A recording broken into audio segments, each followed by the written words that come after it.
Hello guys, कैसे हैं आप सब लोग। लोन हंटर की एपिसोड 11 के साथ हाजिर हूँ। तो लास्ट एपिसोड के एंड पे हमने देखा था रैन ज़ाओबाई से कहता है तुम किसी सेफ जगह पर चली जाओ क्योंकि मैं सिर्फ एक ही गो में इसको मारने वाला हूँ। और वो उस मॉन्स्टर के सामने खड़ा हो जाता है जबकि बॉस मॉन्स्टर भी उसके सामने खड़ा होता है। दोनों एक दूसरे से फाइट करने के लिए रेडी हैं। बॉस मॉन्स्टर पहले अपना मूव चलता है और वो अपने पाँव को ऊपर उठाते हुए रैन को अपने पाँव के नीचे देने की कोशिश करता है, लेकिन रैन जल्दी से ऊपर की तरफ जंप कर जाता है। रैन के हाथ में क्योंकि अब 2 डैगर्स हैं, वो असैसिन टाइप का हंटर बन चुका है और वो दोनों डैगर्स के साथ उसके चेहरे की तरफ अटैक करने के लिए आगे बढ़ता है। रैन अपने दोनों डैगर्स को इस्तेमाल करते हुए उस बॉस मॉन्स्टर के ऊपर अटैक करता है, लेकिन बॉस मॉन्स्टर अपने बाजू को सामने की तरफ करते हुए एक शील्ड बना लेता है। लेकिन रैन उसी के हाथ को इस्तेमाल करते हुए अपने आप को ऊपर की तरफ एक और पुश देता है, यानी डबल जंप करता है और फिर उसके सर पर अटैक करता है। रैन बड़े ही जबरदस्त स्टाइल के साथ ऊपर से अपने दोनों डैगर्स के साथ उसके सर में अपने डैगर्स को दंसा देता है।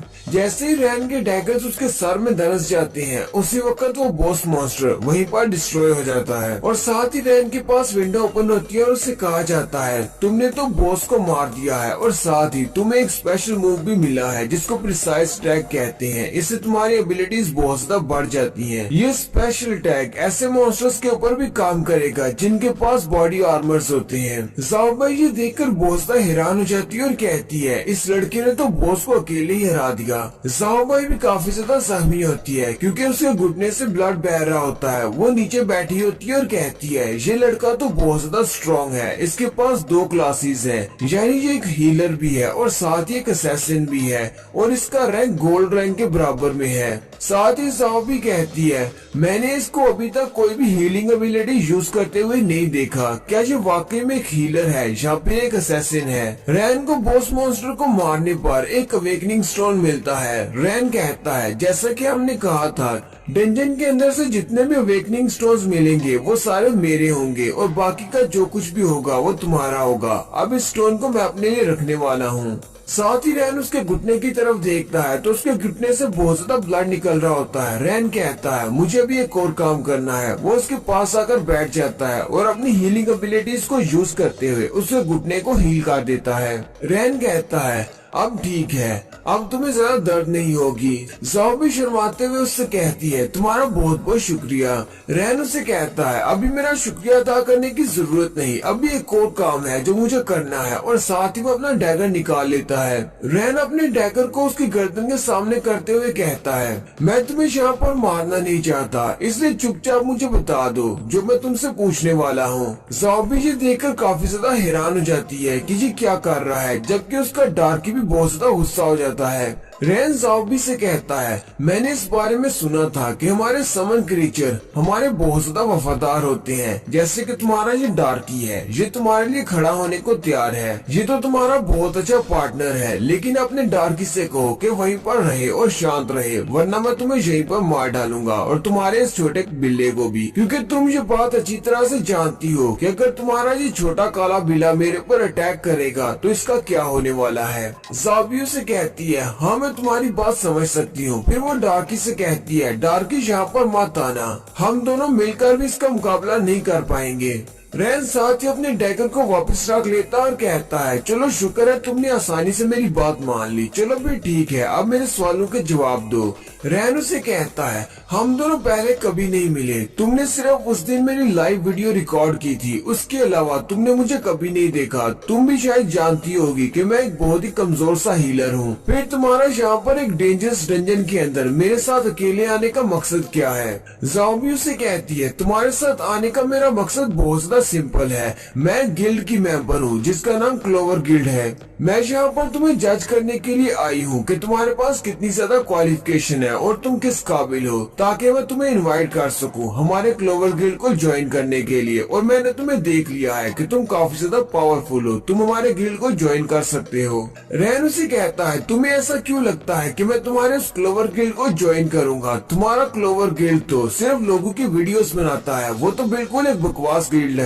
ज़ाओबी उसे कहती है ऐसी बात नहीं है, हमारा गिल्ड सिर्फ एंटरटेनमेंट गिल्ड नहीं है, हम लोग सिर्फ वीडियोस नहीं बनाते, पहले हम लोग भी डंजन्स के अंदर जाया करते थे, वीडियोस तो हम लोग सिर्फ गुजारा करने के लिए बना रहे हैं। ज़ाओबी उसे कहती है, अगर मैं तुम्हें सही सही बताऊं तो हमारा गिल्ड 2 साल पहले बर्बाद हो गया था। 2 साल पहले सीज कैंपेन स्टार्ट हुई थी, इसमें हमारे क्लोवर गिल्ड ने हिस्सा लिया था। 2 साल पहले तक हमारा गिल्ड इस पूरे शहर का सबसे बेस्ट गिल्ड हुआ करता था, हांगटू गिल्ड से भी ज्यादा बड़ा गिल्ड। हमारे पास बहुत सारे मेंबर्स थे, जहाँ तक कि हमारे पास अल्फा टियर लेवल के भी मेंबर्स थे। अल्फा टियर को आप लोग एस रैंक का हंटर भी कह सकते हैं। लेकिन 2 साल पहले जब सेज मूड स्टार्ट हुआ था तो एक डंजन में से एक बहुत ही पावरफुल मॉन्स्टर बाहर निकला। उस पावरफुल मॉन्स्टर को हराना हमारे क्लोवर गिल्ड की जिम्मेदारी थी। हमारे क्लोवर गिल्ड ने उसके साथ बहुत ज्यादा अच्छे से फाइट की। वो एक बड़ा सा प्लांट मॉन्स्टर था जिसके बहुत सारे टेंटिकल्स थे और वो इतना ज्यादा पावरफुल था कि हमारे बहुत सारे हंटर्स एक इंस्टेंट में उसके हाथों से मारे गए। हमारे गिल्ड के जितने भी वीक हंटर्स थे वो उसके सामने बिल्कुल भी नहीं टिक पाए थे। बहुत सारे हंटर्स उसके हाथों से मारे गए, हमारे कुछ नॉर्मल हंटर्स। इसके अलावा हमारे कुछ ऐसे एलीट हंटर्स भी थे जो कि उस बॉस मॉन्स्टर के हाथों मारे गए।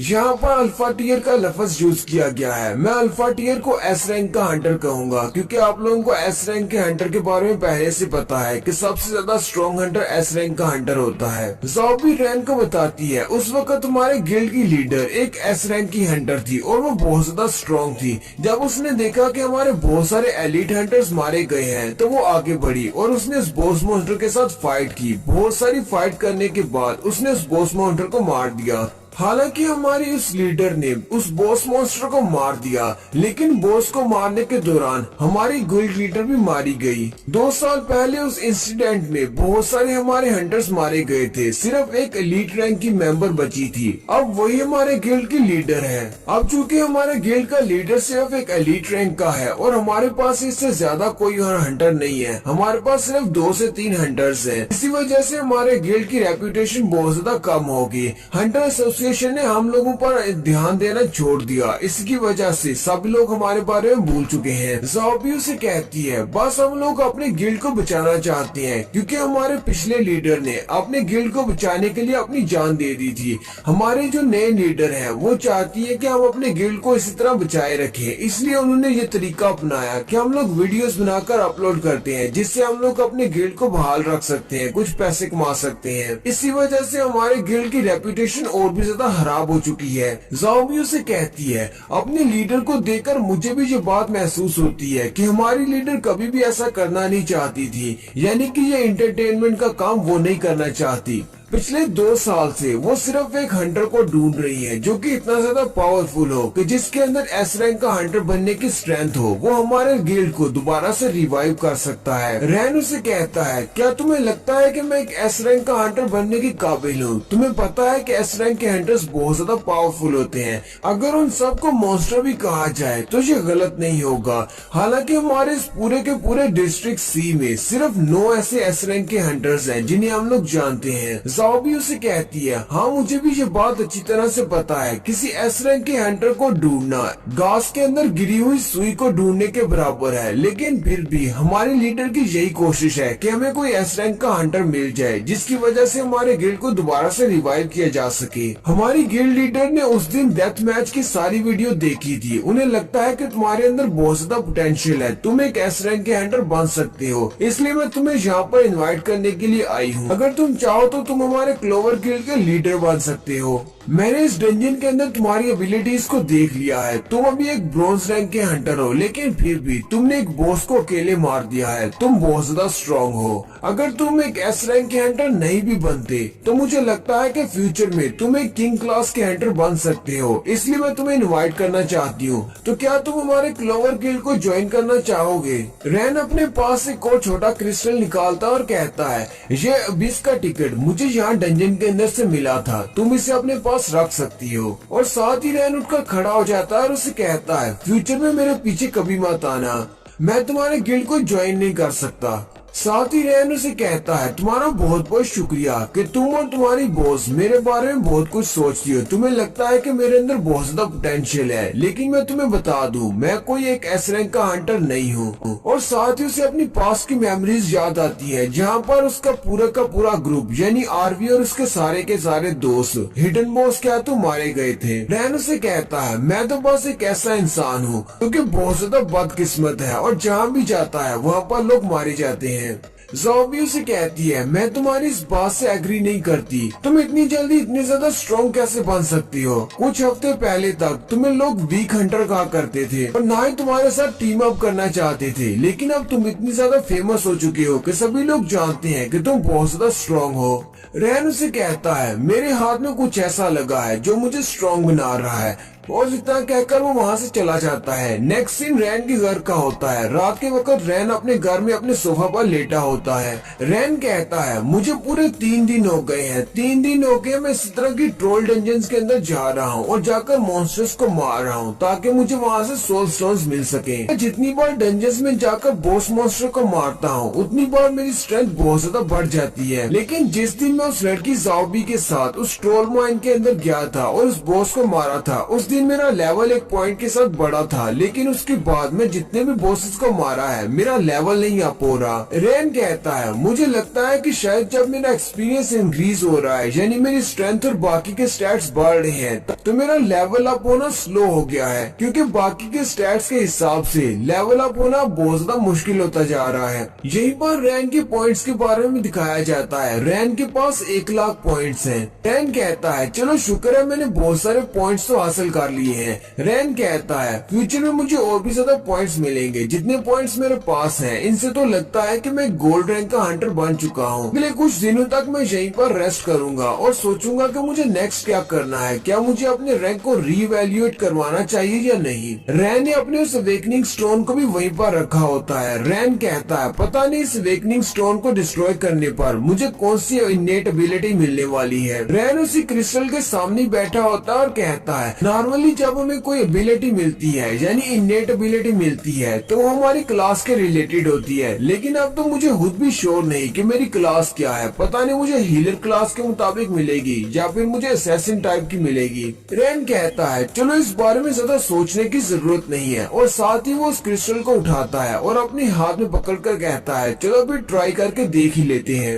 रैन उस क्रिस्टल को अपने हाथ में पकड़ता है और साथ ही मुट्ठी को बंद करते हुए उस क्रिस्टल को तोड़ देता है और उस क्रिस्टल से जो एनर्जी निकलती है वो उसकी बॉडी में एब्जॉर्ब हो जाती है, जिसकी मदद से उसकी बॉडी के अंदर जो उसकी इनेट एबिलिटी है वो एक्टिवेट हो जाती है। रैन के रूम से एक जबरदस्त रोशनी निकलती है। थोड़ी देर के बाद रैन अपने हाथों की तरफ देखता और कहता है ये तो सिफोन हीलिंग है। रैन की इनेट एबिलिटी जो कि सबसे ज्यादा स्पेशल एबिलिटी मानी जाती है उसका नाम सिफोन हीलिंग है, यानी कि वो किसी वक्त भी अपनी बॉडी को हील कर सकता है। लेकिन रैन की एबिलिटी कोई खास नहीं है क्योंकि 15 माना पॉइंट्स को जाया करने पर वो हर सेकंड के साथ 1% अपनी हेल्थ को इंक्रीज कर सकता है। रैन कहता है मुझे तो बहुत ज्यादा डिसअपॉइंटमेंट हो रही है कि मेरी हीलिंग पावर्स इतनी ज्यादा बकवास हैं कि मुझे इतनी बुरी हीलिंग एबिलिटी मिली है, जबकि बाकी सभी के लिए इनेट एबिलिटी बहुत ज्यादा स्पेशल होती है। और यहीं पर हमारी एपिसोड 11 का एंड होता है। नेक्स्ट एपिसोड में कुछ और चीजों के बारे में जानेंगे कि रैन की मदर की डेथ कैसे हुई थी